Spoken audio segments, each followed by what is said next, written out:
Hello అండి, నా పేరు డాక్టర్ మనోజ్ కుమార్ గుడ్లూరు. నేను ఆర్థో రోబోటిక్ సర్జన్ అండి అండ్ స్పోర్ట్స్ మెడిసిన్ స్పెషలిస్ట్ అండి. ఈరోజు మనం ఒక జనరల్ టాపిక్ గురించి మాట్లాడదాం. పిల్లల స్కూల్ బ్యాగ్ బరువు వారి భవిష్యత్ మార్చేస్తుందా? ఎస్.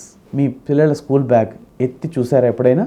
చిన్న శరీరం, పెద్ద బరువు. ఒక్క పిల్లవాడి బ్యాగ్ తన శరీర బరువులో 10-15% కంటే ఎక్కువ ఉండకూడదు. కానీ ఇప్పుడు 20-30% ఉంటుంది. దీనివల్ల ఏమవుతుంది?